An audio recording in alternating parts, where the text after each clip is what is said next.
पूछते हैं हम बाबा आप सब करते हो, वाह वाह बच्चे कहे हमें आगे रखते हो, वाह वाह बच्चे कहे हमें आगे रखते हो।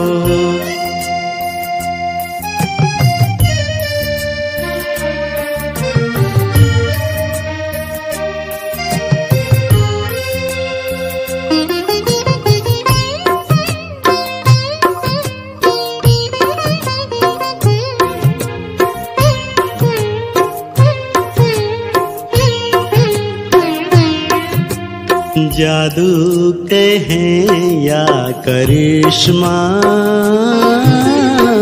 हर दिल की आवाज है,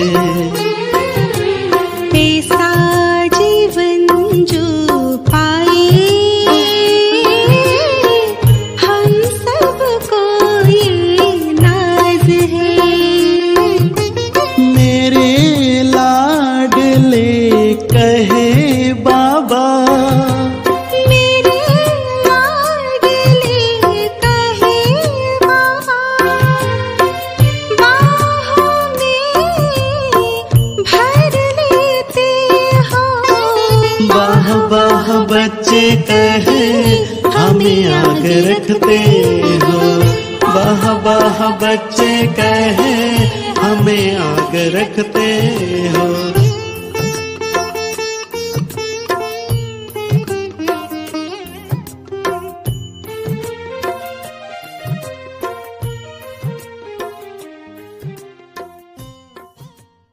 शांति। Good morning. 25 सितंबर 2022 प्रातः मुरली अव्यक्त बाप दादा, रिवाइज 24 सितंबर 1992। अव्यक्त महावाक्य का सार, सत्य और असत्य का विशेष अंतर। आज दिलाराम बाप अपने सर्व बच्चों के दिल की आस पूर्ण करने के लिए मिलन मनाने आए हैं। अव्यक्त रूप में तो सदा सर्व बच्चे मिलन मनाते रहते हैं, फिर भी व्यक्त शरीर द्वारा अव्यक्त मिलन मनाने की शुभ आशा रखते हैं। इसीलिए बाप को भी अव्यक्त से व्यक्त में आना पड़ता है। बाप दादा इस समय चारों ओर देश विदेश के बच्चों को देख रहे हैं। मन से मधुबन में हैं। आप साकार में हो और अनेक बच्चे अव्यक्त रूप से मिलन मना रहे हैं। बाप दादा भी सर्व बच्चों के स्नेह का रिटर्न दे रहे हैं जहाँ भी हैं, लेकिन याद द्वारा बाप के समीप दिल में हैं। सबके स्नेह के साथ बाप दादा सुन रहे हैं। बाप जानते हैं कि बच्चों के लिए सिवाय बाप के और कोई याद करने वाला है नहीं, और बाप को भी सिवाय बच्चों के और कोई है नहीं। सदा इसी स्मृति में रहते हैं कि मैं बाबा का और बाबा मेरा। यही स्मृति सहज भी है और समर्थ बनाने वाली है। ऐसा स्मृति स्वरूप स्नेही बच्चा साकार में तो क्या, लेकिन स्वप्नों में भी कभी असमर्थ हो नहीं सकता। असमर्थ होना अर्थात मेरा बाबा के बजाय और कोई मेरापन आता है। एक मेरा बाबा, यह है मिलन मनाना। अगर एक के बजाय दो मेरा हुआ तो क्या हो जाता? वह है मिलना और वह है झमेला। कई बच्चे समझते हैं बाबा तो मेरा है ही, लेकिन और भी एक दो को मेरा कहना ही पड़ता है। कहते हैं और कोई नहीं, सिर्फ एक आधार चाहिए। लेकिन वायदा क्या है? एक बाप दूसरा न कोई, या एक बाप एक और। भोले बन जाते हो, उस एक में अनेक समाये हुए होते हैं, इसीलिए झमेला हो जाता है। इस पुरानी दुनिया में भी ऐसे खिलौने मिलते हैं जो बाहर से एक दिखाई देता है, लेकिन एक में एक होता है। एक खोलते जाओ तो दूसरा निकलेगा, दूसरा खोलेंगे तो तीसरा निकलेगा। यह भी ऐसा ही खिलौना है। दिखाई एक देता लेकिन अंदर समाये हुए अनेक है। और जब झमेले में चले गए तो मिलन मनाना कैसे हो सकता? झमेले में ही लगे रहेंगे या मिलन मनाएंगे? सिर्फ दो नहीं सोचो, सिवाय एक बाप के संकल्प में भी अगर कोई आत्मा को व प्रकृति के साधन को मेरा सहारा स्वीकार किया तो वो ऑटोमेटिक ईश्वरीय मशीनरी बहुत फास्ट गति से कार्य करती है। जिस सेकंड अन्य को सहारा बनाया उसी सेकंड मन बुद्धि का बाप से किनारा हो जाता है। सत्य बाप से किनारा होने के कारण बुद्धि असत्य को सत्य, रंग को राइट मानने लगती है, उल्टी जजमेंट देने लगती है। कितना भी कोई समझाएगा कि यह राइट नहीं है, लेकिन वह यथार्थ को, सत्य को भी असत्य की शक्ति से समझाने वाले को रंग सिद्ध करेगा। यह सदा याद रखो कि आजकल ड्रामा अनुसार असत्य का राज्य है और असत्य के राज्य अधिकारी प्रेसिडेंट रावण है। उसके कितने शीश हैं, अर्थात असत्य की शक्ति कितनी महान है। उसके मंत्री महामंत्री भी बड़े महान हैं। उसके जज और वकील भी बड़े होशियार हैं। इसलिए उल्टी जजमेंट की पॉइंट्स बहुत वैरायटी और बाहर से मधुर रूप की देते हैं। इसलिए सत्य को असत्य सिद्ध करने में बहुत होशियार समझते हैं। लेकिन असत्य और सत्य में विशेष अंतर क्या है? असत्य की जीत अलवकाल की होती है, क्योंकि असत्य का राज्य ही अलवकाल का है। सत्यता की हार अलवकाल की और जीत सदा काल की है। असत्य के अलवकाल के विजयी उस समय खुश होते हैं। जितना थोड़ा समय खुशी मनाते वो अपने को राइट सिद्ध करते, तो समय आने पर असत्य के अलवकाल का समय समाप्त होने पर जितने असत्यता के वश मौज मनाई, उतना ही 100 गुना सत्यता की विजय प्रत्यक्ष होने पर पश्चाताप करना ही पड़ता है। क्योंकि बाप से किनारा स्थूल में किनारा नहीं होता। स्थूल में तो स्वयं को ज्ञानी समझते हैं, लेकिन मन और बुद्धि से किनारा होता। और बाप से किनारा होना अर्थात सदा काल की सर्व प्राप्तियों के अधिकार से संपन्न के बजाय अधूरा अधिकार प्राप्त होना। कई बच्चे समझते हैं कि असत्य के बल से असत्य के राज्य में विजय की खुशी व मौज इस समय तो मना ले, भविष्य किसने देखा, कौन देखेगा, हम तो भूल जाएंगे, सब भूल जाएंगे। लेकिन वो असत्य की जजमेंट है। भविष्य वर्तमान की परछाई है। बिना वर्तमान के भविष्य नहीं बनता।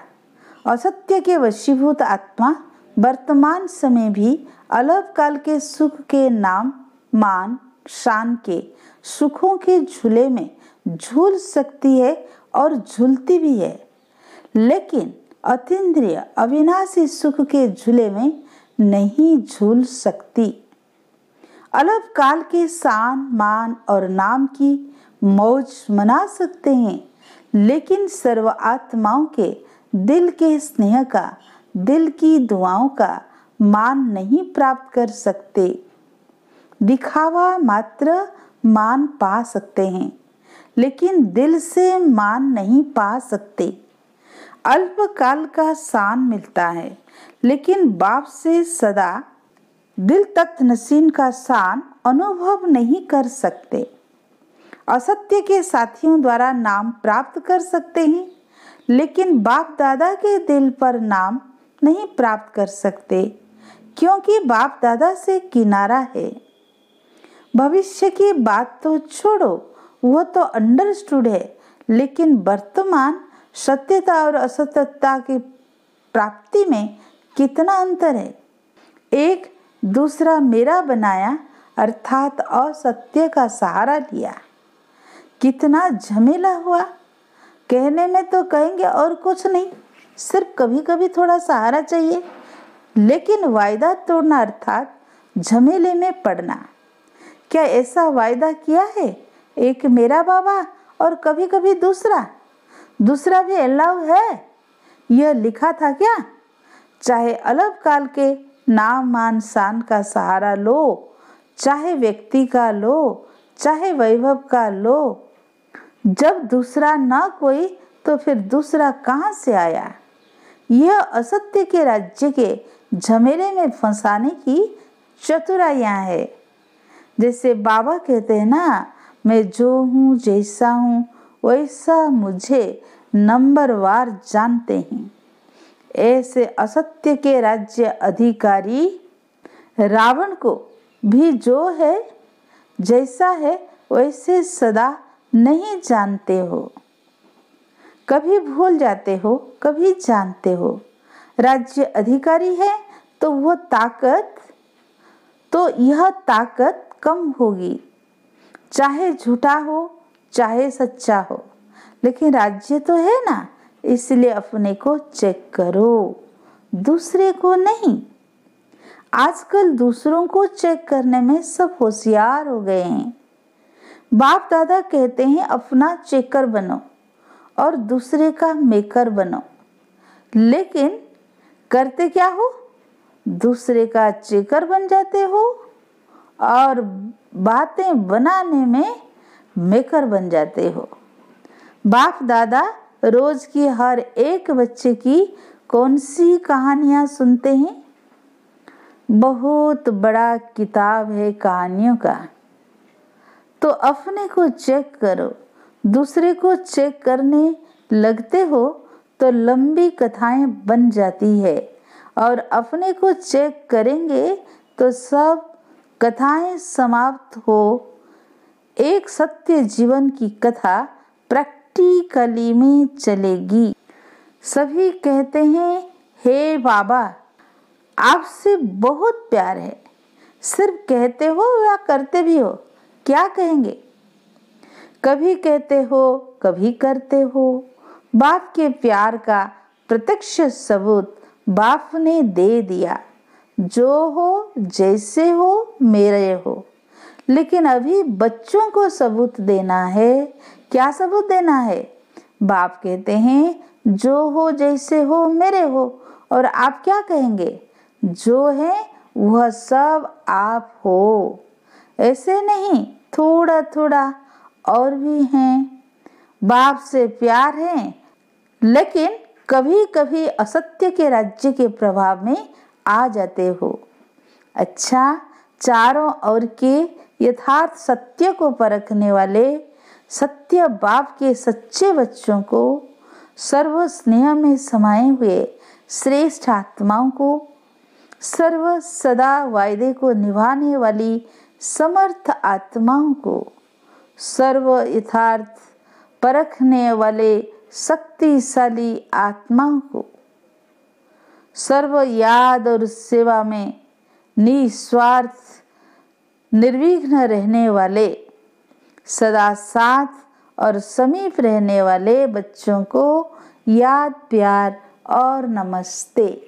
हम रूहानी बच्चों की रूहानी बाप दादा को याद, प्यार, गुड मॉर्निंग, नमस्ते नमस्ते, शुक्रिया। प्यारे बाप दादा को शुक्रिया शुक्रिया।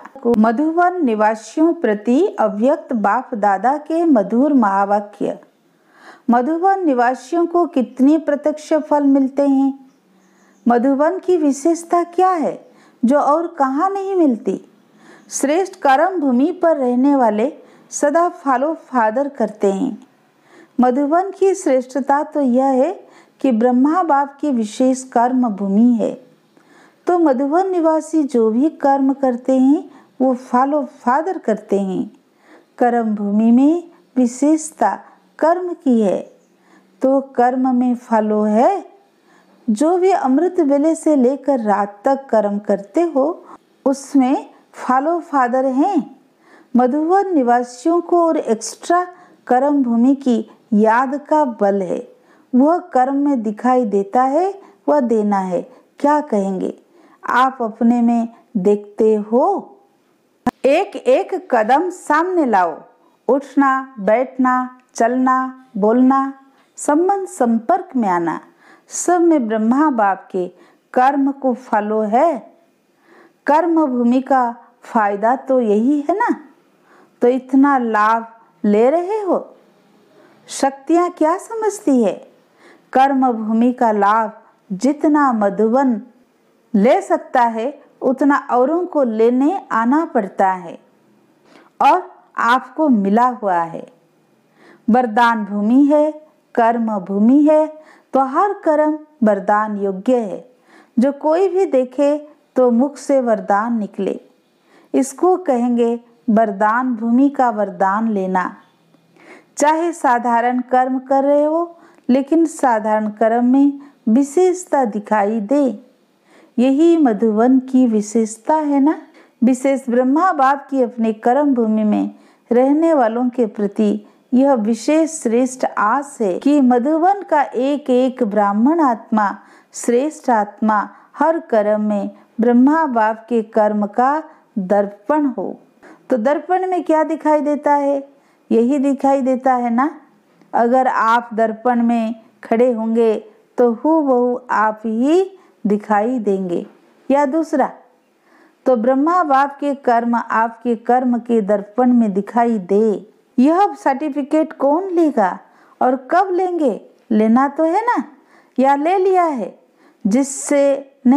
जिसने यह सर्टिफिकेट ले लिया है कि हर कर्म में ब्रह्मा बाप के कर्म दिखाई दे रहे हैं, उनका बोल ब्रह्मा का बोल समान, उठना, बैठना, देखना, चलना सब समान, ऐसा सर्टिफिकेट लिया है। जिसको लेना है वह हाथ उठाओ। यह भी अच्छा है, कहने से पहले करके दिखाएंगे, लेकिन यह लक्ष्य रखो कि हर कर्म बाप समान हो। ब्रह्मा बाबा को फॉलो करना तो सहज है ना। निराकारी बनना अर्थात सदा निराकारी स्थिति में स्थित रहना, उसके बजाय कर्म में फॉलो करना उससे सहज है। तो ब्रह्मा बाप तो सहज काम दे रहा है, मुश्किल नहीं।